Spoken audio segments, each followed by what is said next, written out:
Hello বন্ধুরা, আমরা আজ বেরিয়ে পড়েছি নৈহাটি বড়মা মন্দির।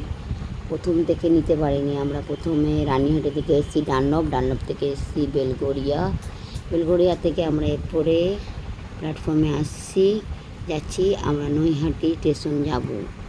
এই বেরিয়ে পড়েছি, সবাই আছে, আমরা টোটাল 8 জন গেছিলাম।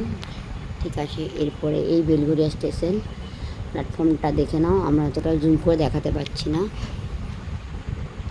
পরে আমরা নৈহাটি স্টেশন পৌঁছে গেলাম। এবারে আমরা স্টেশন নামছি, নেমে সবাই নামলাম, তাড়াতাড়ি করে নামলাম, নেমে এরপরে বেরোবো। বেরিয়ে মন্দিরটা সে সামনেই আছে, তার জন্য না গেলাম। এই দেখো নৈহাটি জংশন পৌঁছে গেছি। এই যে নৈহাটি জংশন 2 নম্বর প্ল্যাটফর্ম। এখান থেকে আমরা লিফটে থেকে বেরোলাম, বেরিয়েই মন্দিরের কাছে যাওয়ার জন্যে। মন্দিরে এখান থেকে বেরিয়ে রাস্তা, সজ্জা রাস্তা দেখো, চারিদিকে মায়ের পুজো দেওয়ার জন্যে কত জবা ফুলের মালা দিয়ে থালা, ফটো দেখো, কত মালা, কত পুজো, মানে কত দর্শকরা যাচ্ছে। আমরা পুজো দেওয়ার জন্য সবাই যাচ্ছি। চারিদিকটা মার্কেটে ভর্তি, ঠাকুরের পুজো দেওয়ার জন্য কত লোক দূর দূর থেকে আসছে। আজকে সেইভাবে ওকেশন নেই বলে, হয়তো হলিডে নেই বলে সেভাবে ভিড়টা নেই, ভালোভাবে পুজো দেওয়া যাবে।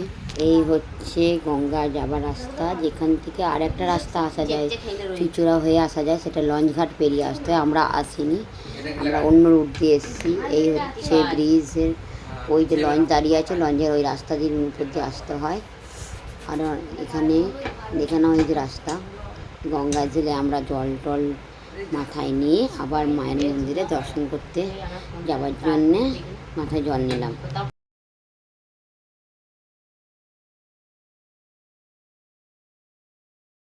মন্দিরের ভেতরে ক্যামেরা অ্যালাউ নেই, তাও যা করে মায়ের মূর্তিটা একটু হালকা করে নিলাম। দেখো, সেইভাবে ভিড়টা নেই বলে সবাই নিতে পারছি।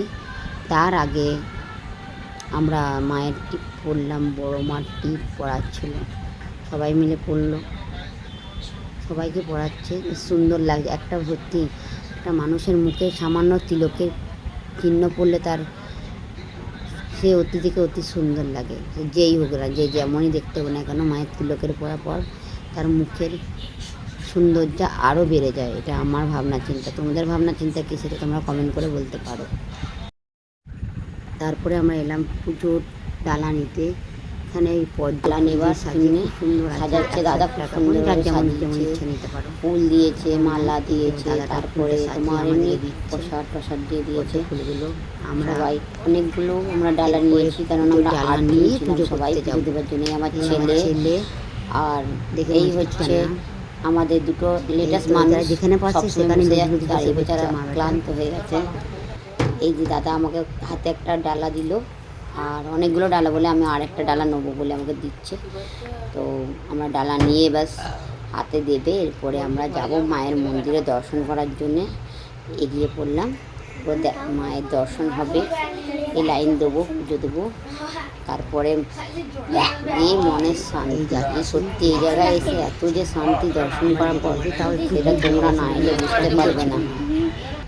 ঠিক আছে, সবাই লাইন দিয়েছে, দেখো মন্দিরের সামনে একদম লাইন, মানে ভিড়টা ছিল না বলে খুব সহজেই পুজো দেওয়া গেল। তার বেলা হতে হতে ভিড়টা বাড়ছিল, আমরা অনেক সকাল গেছিলাম বলে ভিড়টা সেভাবে পাইনি। এই মায়ের মন্দির, এই যে রাস্তা দেখো, সবাই লাইন দিচ্ছে। আমি বলেছিলাম ভেতরে গিয়ে হয়তো মাকে দেখাতে পারবো না, কিন্তু সত্যি মাকে দেখাতে পারলাম। যাও, একটু হলেও তোমরা দর্শন করলে, মায়ের আশীর্বাদ সবার জন্য যেন থাকে, এই যেন আশা করি।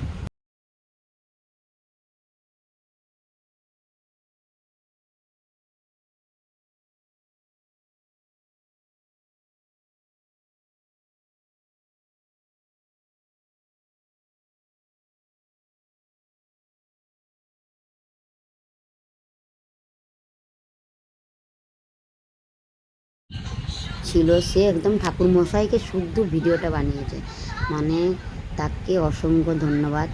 আমি করতে পারিনি, সে করেছে।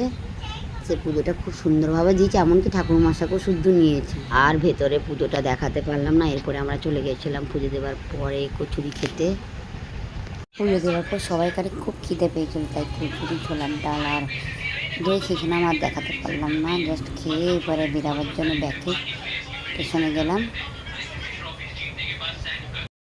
তারপরে আমরা স্টেশনে আবার ব্যাকে আসলাম। তা করতে করতে বৃষ্টি, সুন্দর একটা বৃষ্টি, তার মধ্যে থেকে ট্রেনটা আসছে।